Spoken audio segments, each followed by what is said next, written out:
Hi, everybody. Welcome to English Digest. I'm Tom. I'm Stephanie. And today we're going to continue talking about Oscar Wilde. The title of our unit for this month's literature unit is The Wild World of Victorian England. Of course, we could describe Victorian England as kind of being wild under the covers, maybe? Or beneath the surface, maybe? Yeah, but definitely it looked very buttoned up. They had very strict rules. Women couldn't show anything. You know, there was a while in the 1700s where the dresses of the women were cut very low. In the Victorian era, their dresses were buttoned up to their necks. So they were we called them prudish, but it wasn't wild. But people wanted to break the rules, and I think that's why Oscar Wilde was making fun of all the Victorian rules when he wrote. Well, some people were pushing the boundaries there, trying to get away with whatever they could, including Oscar Wilde here.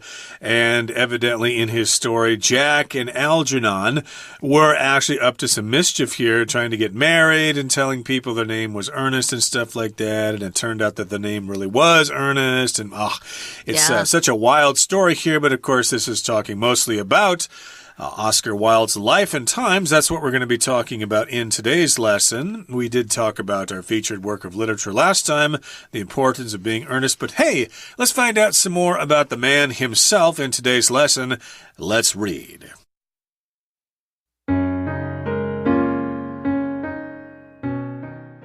Oscar Wilde was a Victorian-era author, poet, and playwright. He was born into a well-off family in 1854 in Ireland and studied the classics at Trinity College, Dublin, and the University of Oxford in England.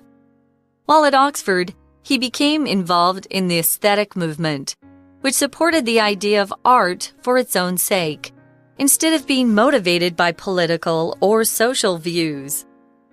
Wilde's only novel, The Picture of Dorian Gray, 1891, caused a scandal among critics because it went against the standards of Victorian morals.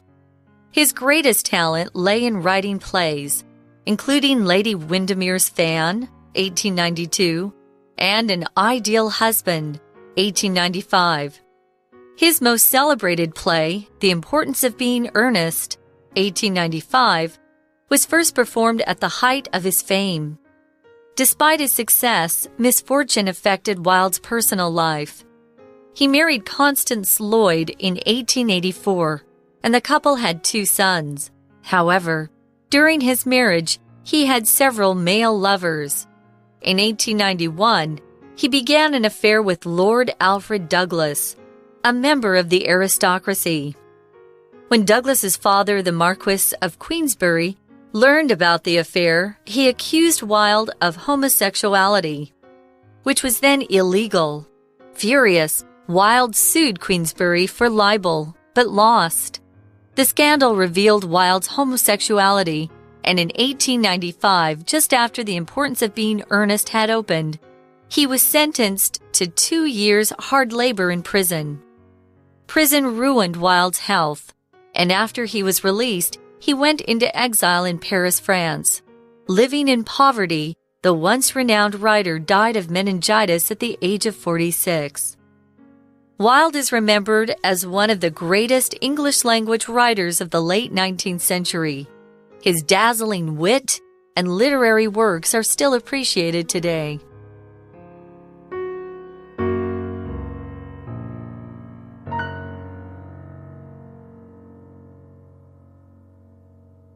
Hey, everybody, what do you say we talk about the contents of today's lesson right now? Let's get to it here.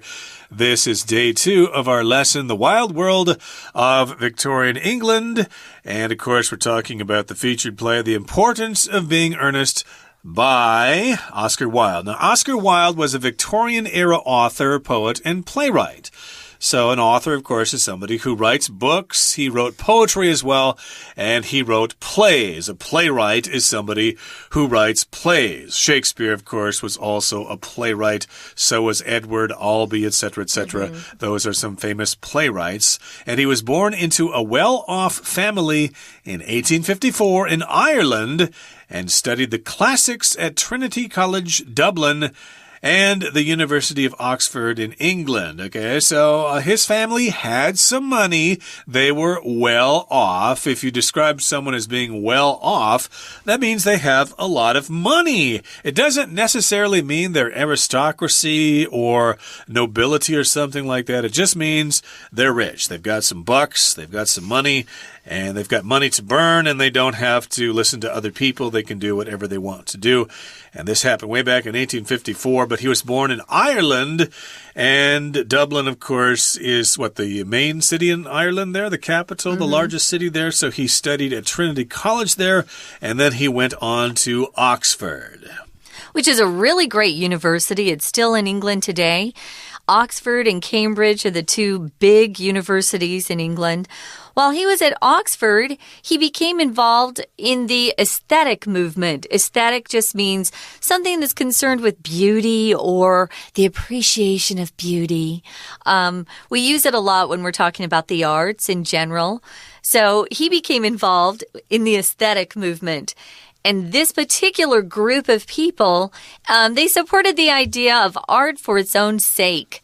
Art just because, produce art just to be beautiful or to present the world with something that's pretty wonderful to look at or listen to or hear, instead of producing art because it's motivated by politics or social views. Boring. Seems like nowadays everything's political. I would love to go back to this idea of art for art's sake, because art makes the world more beautiful. Now, if you do something for its own sake, it just means you don't consider outside issues. You just look at that one thing. So he really loved the idea of art just because it provided more beauty to the world. Now, if you're motivated by something, that means that's what gives you your motivation. That's your intent behind it. It gives you a reason for doing something. I'm motivated to work hard because I want to go on a good vacation every year. So I work hard and save my money so I can go on fun vacations once a year. Why, I don't know anybody who doesn't have that motivation. I want to travel. I want to see the world. That's what I want to do in my life. So yes, art for art's sake, not for some political or social reason. I think Mao Zedong said something like that. He said, art is only political. It can only serve political means. It means nothing else. But I guess Wilde here didn't agree with that. He said, no, art can be beautiful just for beauty's sake. And Wilde's only novel, The Picture of Dorian Gray in 1891, caused a scandal among critics because it went against the standards of Victorian morals. I'm not too familiar with this work of literature. We've been talking about one of his plays, but this is his only novel, which was entitled The Picture of Dorian Gray. And I guess it was kind of controversial. It caused a scandal in Victorian England because it kind of questioned the morals of Victorian England. And here we've got the word morals. That's just a set of rules or principles or guidelines on how you conduct your life. It's how you tell the difference between what is right and what is wrong. And during Victorian times, of course, they had some morals that, a lot of people would agree with. Other people would say, oh, you're going too far. That's ridiculous. You don't have to worry about that too much. Victorian England's morals were kind of strict and maybe hypocritical, where you say one thing and you do something else. Yeah. So, yeah, there are different cultures around in different periods of time in the earth where you think, yeah, you're not really doing what you're saying. You're not really, walking the talk. So, yeah, it was a bit hypocritical, but those were very high standards back then in Victorian England. They had very high moral standards. His greatest talent lay in writing plays. So even though he wrote poetry and books, he had the one novel there, The Picture of Dorian Gray, he actually really excelled in writing plays for the stage. Those are dramas, of course. He wrote plays including these three: Lady Windermere's Fan, which I don't know. I've never read that. An Ideal Husband is a great play, and it's also a great movie. You should check that out. That's a really fun one. But his most celebrated play, I would say his most famous play as well, is The Importance of Being Earnest. If it's celebrated, it means people really think it's wonderful and they say all sorts of great things about it. So it's very, very much admired. It's a renowned play. Everyone knows this one. If you study English literature, everyone knows The Importance of Being Earnest. And it was also performed at the height of his fame. So he wasn't one of those unknown writers, or unknown artists who never became famous before they passed away. He was famous during his lifetime. And the first time they performed it was back in 1895. And they're still performing this play today. It's so great. Yeah, and it's not too difficult either. So I think it's actually performed in high schools all over the United States and Canada and the rest of the English-speaking world. It's quite popular, and hey, somebody probably is putting on a production of it right here in Taiwan as we speak, even in English. Now, despite his success, misfortune affected Wilde's personal life. Okay, so he was successful. Success, of course, is the noun. The state of having success is when you are successful. So he was a successful novelist. He was a successful playwright. But despite his success, even though he was successful, misfortune affected his personal life. Now, here we've got the word misfortune. Fortune means great things happen to you. Also, a fortune can be a lot of money. Hey, I'm going to make a fortune on the stock market. But misfortune here is the opposite. It just means bad luck when things don't go well for you. Yeah, and they really didn't go well. So he married a lady named Constance Lloyd. In 1884, they had 2 sons, so he was a father.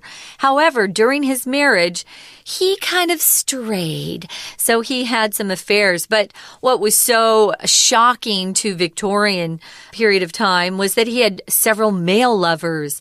That was not done back then, and you had to keep that pretty secret or you might be arrested and thrown into jail. So in 1891, he began an affair with someone quite famous, Lord Alfred Douglas. I remember this. He was a member of the aristocracy. Remember, there are different social classes in England. It's not enough to be smart or rich. You also have to be born into the right family. And that's why Americans are so proud of the freedom and the no social classes that we have in America. But back then and still today, there's the royal family and then there's the aristocracy. They've got earls, they've got counts, they've got dukes, duchess, and they've got marquess, which we're going to talk about. Marquis, they say, and a marquis. So these are different ranks or levels in the aristocracy. So he began an affair with this guy, and because he was so famous, people heard about it. We're going to talk more about this, guys, but first, we're going to listen to our Chinese teacher, and then we'll be right back. 大家好，欢迎收听 English Digest， 我是哈利。今天我们要阅读的文章是 Unit 14文学单元的第2天课程。今天的文章将会介绍《不可儿戏》的作者 Oscar Wilde 的生平背景。王尔德是英国维多利亚时期的诗人和剧作家。我们看到第一段的第2句的前半部分。He was born into a well-off family in 1854 in Ireland. 他在西元1854年生于爱尔兰一个富有的家庭。形容词 well off 是 rich or having enough money to live well， 也就是指富裕的。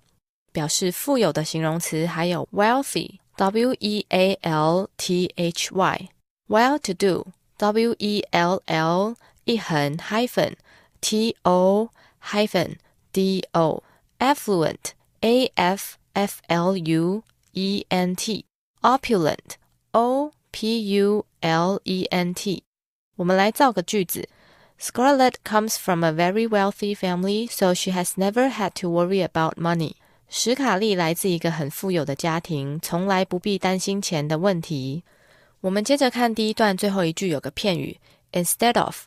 Instead of 后面是接名词或 VING， 意思是代替而不是的意思。例如 John went to the movies instead of going to cram school. 约翰去看电影而不是去补习班。副词 instead 是反而相反地的意思，后面通常接逗号再接一完整句子。刚刚的例句我们就可以替换成 John didn't go to cram school. Instead, he went to the movies. 约翰没有去补习班，他反而去看电影。文章的第二段提到王尔德唯一的小说《格雷的画像》在当时引起了争议。我们看到第二段第一句的后半部分 Because it went against the standards of Victorian morals. 因其违反维多利亚时期的道德标准。Morals 在本句做复数名词用，是指 principles or standards of good behavior, 也就是道德规范。例如 The politician had no morals at all. 这位政治人物毫无道德可言。Moral 做单数名词时是寓意的意思。例如 The moral of the story is to look before you leap. 这个故事的寓意就是三思而行。另外 moral 也可以做形容词用，意思是道德的。例如 moral standard, S-T-A-N-D-A-R-D, 就是道德标准。Moral dilemma, D-I-L-E-M-M-A, 就是道德上的两难困境。Moral obligation, O-B-L-I-G-A-T-I-O-N, 就是道德上的义务。Moral 的名词是 morality, M-O-R-A-L-I-T-Y, 道德、道德观的意思。例如 In today's class, we discussed the morality of abortion. 在今天的课程中，我们讨论堕胎的道德观。我们接着看到第三段的第一句 Despite his success, misfortune affected Well's personal life. 尽管王尔德大获成功，但厄运影响了他的私生活。Despite 是介系词，有尽管、虽然的意思，相当于 in spite of 后面接名词或 VING 而不接一完整句子。例如 Despite the upcoming typhoon, these students went mountain climbing.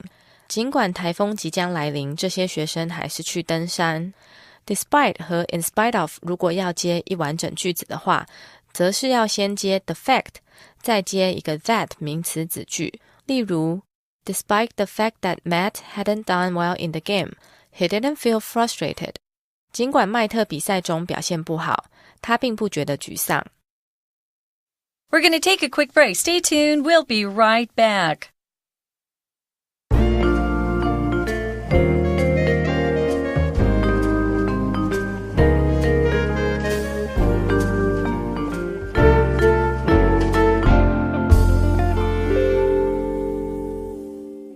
All right, let's continue with today's lesson. We're talking about the life and times of Oscar Wilde. He was a successful writer, mostly a playwright, during the 1800s, the late 1800s there, the late 19th century.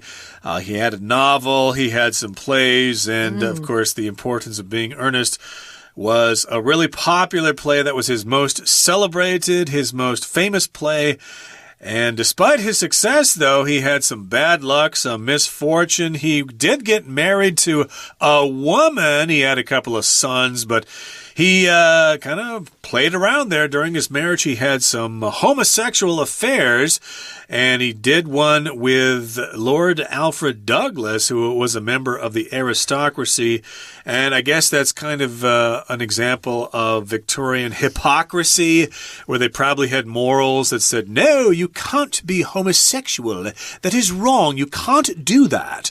But still, we have someone of the aristocracy willing to do this, willing to have a homosexual affair with Oscar Wilde. So the father, of course, did not want to admit that his son did anything wrong, so he accused Oscar Wilde of homosexuality. Now, the father of Lord Alfred Douglas was a man called Marquess of Queensberry. I think that's some title in Scotland or something like that. He found out about the affair, so of course he didn't get mad at his son. That would bring scandal on the family, so he accused Oscar Wilde of homosexuality. And here we have the verb phrase to accuse someone of something. If you say someone has committed a crime, you use this pattern. Mr. Thompson was accused of murder, for example. Yeah, so he accused Wilde of homosexuality. He probably, in an attempt to protect his son, said, "Oh, he convinced my son to participate in this awful act of homosexuality. He corrupted my son." Yeah. So if you accuse somebody, you better have some evidence, guys, because you can be sued for hurting someone's character if you accuse them of something, and then you go to court. So what happened is Wilde was so angry about this that he sued this guy for libel but lost.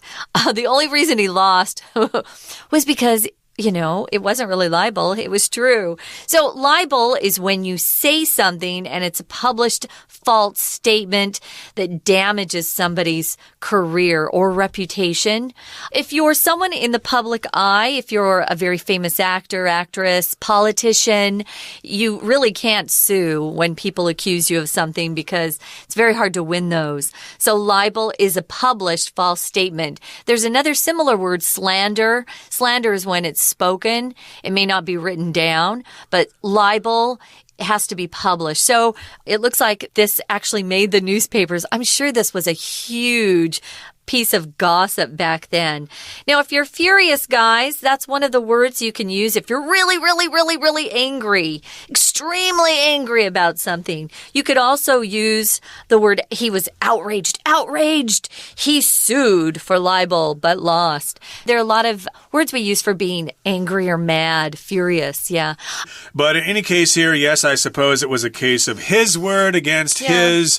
After all, this is the Marquess of Queensberry, and he said, hey, Wilde's a homosexual. And, of course, Wilde tried to say, no, he's slandering me. He's libeling me. But, of course, this is somebody in the aristocracy, so he was probably going to lose anyway. And the scandal revealed Wilde's homosexuality. And in 1895, just after the importance of being earnest had opened, he was sentenced to 2 years hard labor in prison. So, of course, when this thing was made public, everybody found out, oh, Oscar Wilde is one of those. He's a homosexual. He's a bad boy that goes against Victorian morals. So he was sentenced to 2 years hard labor in prison. Not only are you going to go to prison, but you're going to work really hard. And this is what happened to Oscar Wilde. He was sent to prison to do hard labor, maybe using a sledgehammer to break down rocks and turn it into gravel. That's so what they always castles show. Or whatever, yeah.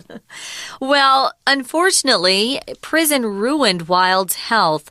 Sometimes when you're in prison, they don't take good care of you. Maybe the food's bad. In his case, he was out working very hard, and he probably wasn't used to hard work. If you take a look at him, he looks like he's pretty weak. There are a lot of photos of him. He's an interesting guy. So if you have something that is ruined, it's really destroyed. It might be physically destroyed. In his case, his health was ruined, so he never recovered after he served his prison sentence of 2 years. So you can ruin a lot of things.